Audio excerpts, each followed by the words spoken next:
Assalamualaikum warahmatullahi wabarakatuh, teman-teman mahasiswa dan mahasiswa semua. Selamat datang di mata kuliah Matematika Ekonomi pertemuan pertama. Pada pertemuan kali ini kita akan membahas mengenai ruang lingkup matematika ekonomi dan apa yang menjadi perbedaan antara matematika murni dengan matematika ekonomi. Tentunya ditinjau dari variabel, hubungan antar variabel, dan hubungan matematis dalam konsep ekonomi. Nah, berikut penjelasannya. Ya, pada bab ini, pada pertemuan pertama ini kita akan membahas mengenai ruang lingkup matematika ekonomi.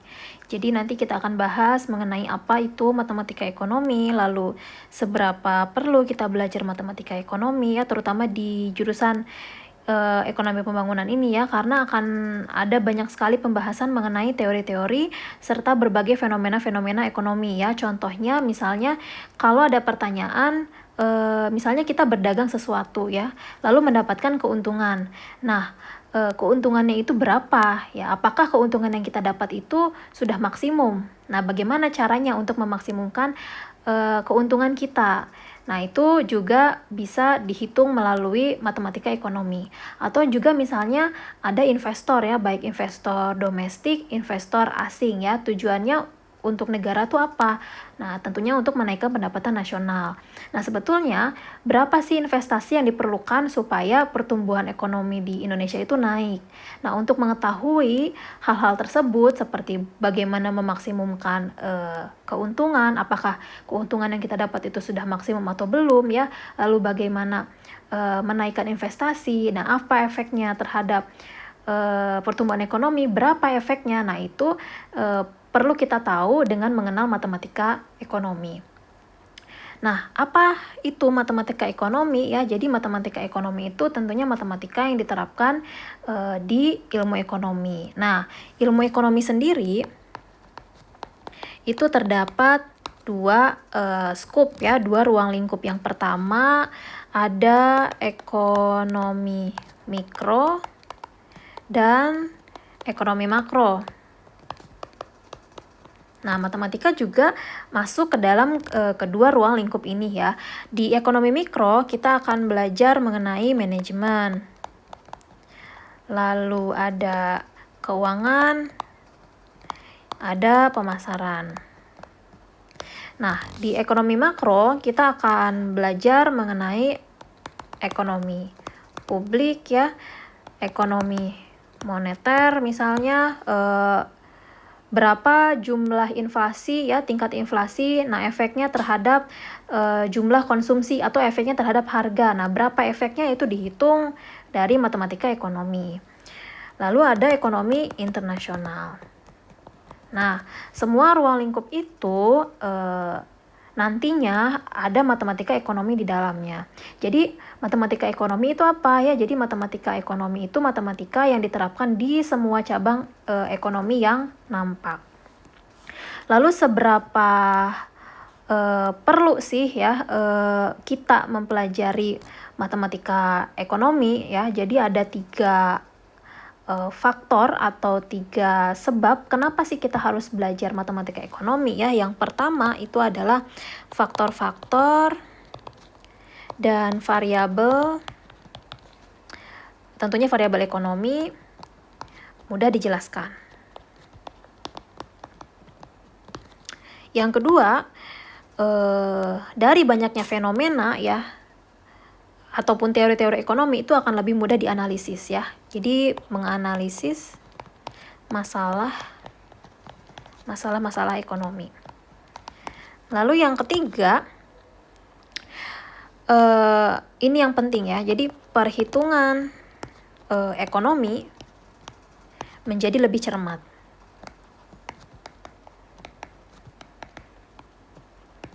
Ya, jadi dari fenomena dijelaskan melalui persamaan matematika, nah maka hasilnya itu akan menjadi lebih akurat atau lebih cermat. Seperti itu. Nah, dalam konsep matematika ya di sini ada matematika murni, ada juga matematika ekonomi ya. Dalam matematika murni dan matematika ekonomi kita juga mengenal koefisien, ada konstanta, ada variabel ya, baik variabel independen maupun variabel dependen. Lalu ada fungsi konsumsi, produksi, keuntungan, dan fungsi biaya produksi. Nanti akan kita bahas lebih lanjut setelah ini ya. Nah, penggunaan matematika, terutama matematika ekonomi, ini diturunkan dari teori ekonomi ya. Jadi, kalau matematika murni diturunkan menjadi matematika ekonomi ya.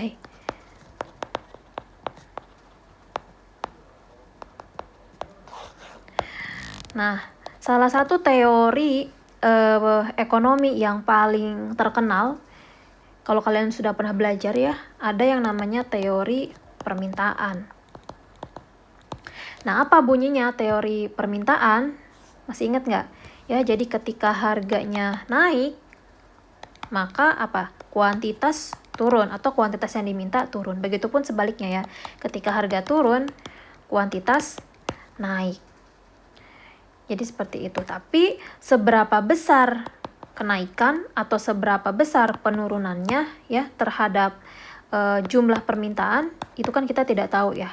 Kita naik atau turun tapi tidak tahu berapa besar sih pertambahannya atau pengurangannya. Nah, ini perlu dihitung dalam matematika ekonomi.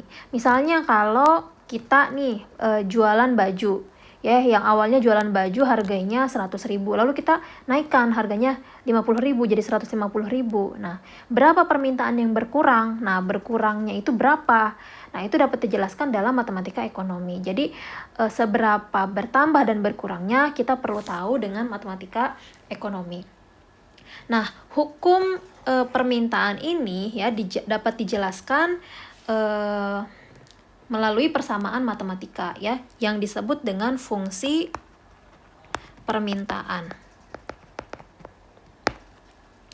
Jadi fungsi permintaan itu apa ya? Jadi fungsi permintaan itu adalah persamaan yang menjelaskan tentang jumlah barang yang diminta dengan harga suatu barang ya. Contoh misalnya ada persamaan matematika atau fungsi matematika. Contohnya adalah Q sama dengan 120 min 0,5 P ya. Q itu adalah kuantitas yang diminta, P itu adalah price atau harga. Nah, di sini kita gambarkan misalnya dalam suatu grafik. Ini adalah grafik harga, ini adalah grafik kuantitas. Misal dari persamaan atau fungsi permintaan ini ya, kalau kita lihat gradiennya negatif ya, berarti kita bisa gambarkan garisnya seperti ini ya, gradien negatif. Kalau misalnya contoh kita jabarkan misalnya ya, harganya adalah 100. Nah, kita bisa tulis misalnya di sini adalah 100. Nah, berapa kuantitasnya? Nah, ini perlu dihitung ya, kita masukkan ke persamaan atau fungsi permintaan ya. Berarti Q sama dengan 120 min 0,5 P ya, berarti 120 min 0,5, P-nya adalah atau harganya adalah 100. Maka hasilnya adalah 120 min 50 ya. Berarti berapa? Q-nya adalah 70. Nah, artinya ketika harga suatu barang itu 100, maka permintaan terhadap suatu barang atau harga itu, barang tersebut akan dibeli sebanyak 70 kuantitas ya. Sekarang kalau misalnya harganya turun dari 100 menjadi 90 ya, misalnya di sini 90. Nah, berapa kuantitas yang akan diminta? Apakah naik atau turun? Nah, ini kita hitung, kita masukkan ke persamaan yang tadi ya. Berarti Q sama dengan 120 min 0,5, sekarang P-nya menjadi 90 ya, berarti 120 min 45 ya, 0,5 dikali 20, sama dengan Q-nya 75. Nah, berarti Q-nya naik ya. Nah, artinya ketika harga tersebut diturunkan, maka permintaan terhadap suatu barang akan naik ya. sebesar 75 ya. Penurunannya berapa? Penurunannya sebanyak 10. Kenaikannya berapa? Kenaikannya adalah 5 barang ya, atau 5 kuantitas, 5 item. Nah, itu bisa dijelaskan detail dengan menggunakan persamaan matematika atau fungsi dalam matematika. Jadi seperti itu. Jadi matematika itu bisa menjelaskan fenomena lebih mendalam ya, dengan angka yang pasti. Nah, selanjutnya saya akan menjelaskan mengenai matematika murni dan matematika ekonomi. Jadi, apa perbedaan matematika murni dengan matematika ekonomi? Konsep-konsep yang ada pada matematika ekonomi itu berasal dari matematika murni. Nah, ilmu ekonomi ini kan erat kaitannya dengan hubungan sebab akibat yang dinyatakan dalam hukum-hukum ekonomi tertentu. Nah, oleh karena itu, hukum-hukum tersebut banyak berbicara tentang jika maka. Kalau dalam pembahasan sebelumnya, kita tadi sudah membahas hukum permintaan ya. Bunyinya apa? Nah, jika harga naik, maka permintaan turun. Nah, yang dalam ilmu matematika murni ini yang disebut dengan hubungan fungsional. Nah, hubungan fungsional antar variabel-variabel ekonomi. Nah, tetapi kadang-kadang terdapat perbedaan konsep antara ilmu ekonomi dengan hukum-hukum ilmu matematika murni. Nah, misalnya kalau tadi hukum permintaan ya, yaitu menggambarkan hubungan fungsional antara harga barang dengan jumlah yang diminta. Nah, apa perbedaan antara matematika murni dengan matematika ekonomi? Contoh di sini ada persamaan P sama dengan fungsi dari Q atau Q fungsi dari P. Hubungan fungsional mana yang dipakai kan di sini nggak jelas ya. Mana yang menyebabkan apa ya, apa yang menyebabkan apa. Nah, ini kan tergantung dari penentuan variabel mana yang mempengaruhi, atau independen variabel atau variabel bebas, dan variabel mana yang dipengaruhi atau dependent variabel ya, atau disebut juga dengan variabel terikat. Sedangkan di matematika ekonomi ini kan berangkat dari teori-teori ekonomi ya, yang katanya ketika harganya naik maka kuantitas turun ya, sesuai dengan hukum permintaan. Bila suatu harga naik maka jumlah barang yang diminta akan turun, dan jika harga suatu barang turun maka jumlah barang yang diminta akan naik. Nah, karena berangkat dari teori ekonomi tersebut maka jelas mana variabel bebas, mana variabel terikat. Nah, itu perbedaan antara matematika murni dengan matematika ekonomi. Nah, selanjutnya dalam pembahasan matematika nanti kita akan membahas mengenai fungsi ya, apa itu variabel, baik variabel bebas maupun variabel terikat. Nah, sekarang fungsi ya. Fungsi itu menggambarkan hubungan sebab akibat yang terjadi antara variabel yang satu dengan variabel yang lain. Contoh misalnya secara matematis ditulis Y sama dengan fungsi dari X ya. Y merupakan fungsi dari X. Artinya, besar kecilnya Y akan dipengaruhi atau ditentukan oleh besar kecilnya X. Atau besar kecilnya X akan mempengaruhi atau menentukan besar kecilnya Y. Nah, dengan fungsi Y sama dengan fungsi dari X, maka perubahan-perubahan yang terjadi pada variabel X akan menyebabkan terjadinya perubahan-perubahan pada variabel Y. Artinya dengan kata lain, naik turunnya variabel X akan mengakibatkan naik turunnya variabel Y. Nah, dari penjelasan tersebut, karena variabel X ini merupakan penyebab besar kecilnya variabel Y, maka variabel X disebut dengan independent variable atau variabel bebas. Sedangkan variabel Y ini disebut dengan dependent variable atau variabel terikat ya. Jadi kalau variabel bebas itu adalah variabel yang menentukan. Sedangkan variabel terikat itu variabel yang ditentukan ya. Jangan sampai terbalik antara variabel bebas dengan variabel terikat ya, independen dengan variabel dependent. Nah, hubungan fungsional antar variabel. Jadi ada dua hubungan di sini ya, antara variabel dependen dengan variabel independen. Nah, ada dua jenis, ada hubungan yang positif dan ada hubungan yang negatif. Kalau hubungan yang positif di sini artinya perubahan variabel bebas dan variabel terikat menunjukkan arah yang sama ya. Kalau misalnya X naik, maka Y-nya juga akan naik. Nah, itu adalah hubungan positif. Sedangkan hubungan negatif ini mempunyai pengertian bahwa perubahan variabel dan variabel bebas dan variabel terikat ini menunjukkan arah yang berlawanan. Contohnya, ketika X-nya naik, Y-nya turun, ataupun sebaliknya ketika X turun, Y-nya naik. Nah, itu adalah hubungan yang negatif. Ya, tadi sudah kalau hubungan yang positif, ya arahnya positif ya. Jadi hubungan fungsional positif, maka hubungannya dapat dijelaskan contoh ketika X-nya meningkat akan menyebabkan variabel Y-nya meningkat. Jika X-nya menurun, maka variabel Y-nya juga menurun. Nah, sedangkan hubungan negatif ya tadi sudah dijelaskan ketika X-nya meningkat menyebabkan variabel Y-nya menurun, begitupun sebaliknya ketika X-nya menurun menyebabkan variabel Y-nya meningkat. Nah, fungsi dengan satu variabel bebas dan lebih dari satu variabel bebas. Fungsi dengan satu variabel bebas digambarkan dengan X saja ya, Y sama dengan fungsi dari X. Hanya satu variabel bebas. Tapi kalau lebih dari satu variabel bebas, nah bisa kita katakan ada X1, X2, X3 ya, lebih dari satu variabel bebas ya. Nah, fungsi lebih dari satu variabel bebas ini banyak digunakan dalam ilmu ekonomi dan berbagai ilmu sosial lainnya.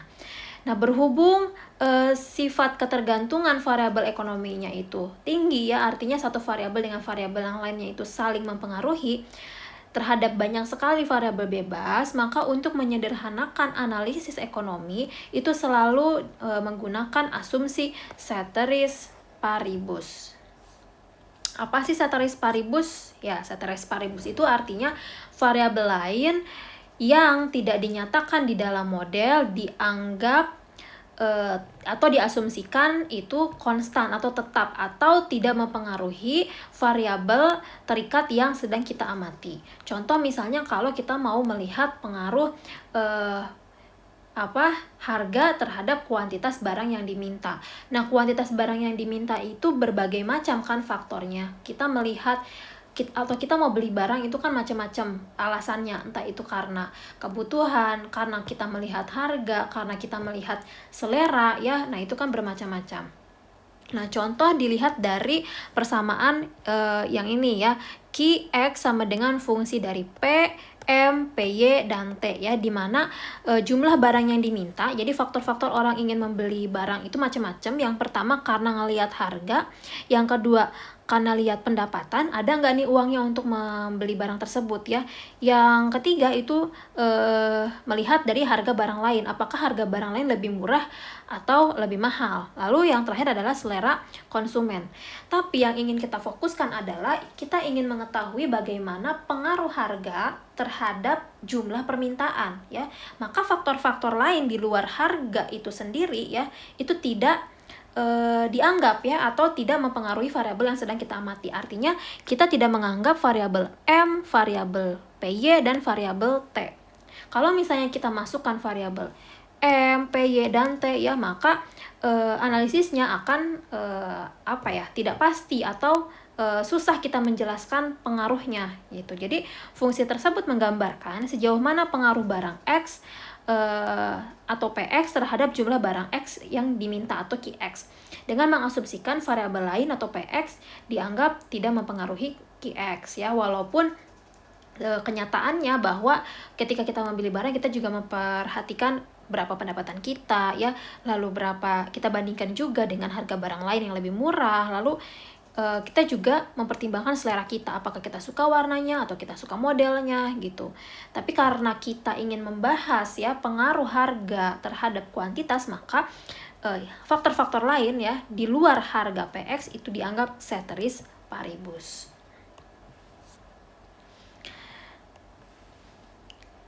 Nah, lalu selanjutnya mengenal hubungan matematis dalam konsep ekonomi. Dalam ilmu ekonomi ada dua jenis atau sifat hubungan antara variabel terikat dengan variabel bebas ya, dependen dengan variabel. Nah, dapat digambarkan dengan hubungan matematis ya yang tadi sudah kita bahas. Nah, model hubungan tersebut dibatasi oleh hukum-hukum ekonomi yang melandasinya. Jadi hubungan fungsional tersebut tidak sembarangan ya, tetapi harus berada pada satu kerangka teori ekonomi yang mendasari ya. Nah, beberapa contoh model hubungan dalam ekonomi contohnya adalah sebagai berikut. Yang pertama, ada yang namanya fungsi konsumsi atau dalam persamaan C sama dengan fungsi dari Y, di mana C ini adalah konsumsi, Y ini adalah pendapatan. Nah, dalam teori ekonomi, fungsi konsumsi ini menggambarkan hubungan ketergantungan besarnya konsumsi terhadap tingkat pendapatan. Dalam hubungan tersebut menyatakan bahwa semakin besar tingkat pendapatan, maka akan semakin besar konsumsi yang dikeluarkan. Bener nggak sih? Kalau kita punya semakin banyak uang, maka hasrat ingin mengkonsumsi atau membeli suatu barang juga semakin besar ya. Bawaannya pengen jajan terus kalau uang kita banyak ya. Itu teori ekonominya. Kalau pendapatan semakin banyak, maka konsumsinya juga akan semakin besar. Lalu yang kedua ada fungsi biaya produksi ya. Atau kalau misalnya ditulis dalam persamaan ekonomi, ini TC sama dengan fungsi dari Q ya. Dalam teori ekonomi, hubungan tersebut diasumsikan bahwa besarnya biaya produksi total dipengaruhi oleh jumlah output yang dihasilkan. Artinya semakin besar output, maka semakin besar juga jumlah biaya produksi yang harus dikeluarkan ya. Jadi itu fungsi yang kedua. Yang ketiga ada fungsi keuntungan. Digambarkan dengan P atau profit sama dengan Q, CA, dan QM ya, dimana P ini adalah profit atau keuntungan. Jadi keuntungan bisa dipengaruhi oleh berapa jumlah barang yang terjual, CA biaya promosi, dan kualitas manajemen perusahaan. Nah, dalam teori ekonomi, hubungan tersebut menyatakan bahwa besarnya keuntungan dipengaruhi oleh jumlah barang yang terjual. Biaya promosi dan kualitas manajemen perusahaan semakin banyak, jumlah produk yang terjual dan semakin besar biaya produksi, serta semakin tinggi kualitas manajemen perusahaan yang akan mempertinggi keuntungan yang diperoleh oleh perusahaan. Nah, hubungannya seperti apa terhadap keuntungan? Q ya, jumlah barang yang terjual. Jika jumlah barang yang terjualnya itu naik, maka bagaimana pengaruhnya terhadap keuntungan? Ya, berarti akan naik ya. Berarti kalau misalnya Q naik, P naik, hubungannya adalah positif. Seperti itu. Sekarang CA, misalnya biaya produksi. Semakin besar biaya produksi, maka bagaimana terhadap keuntungan? Semakin besar biaya produksi, keuntungannya semakin kecil ya. Ya kan sekarang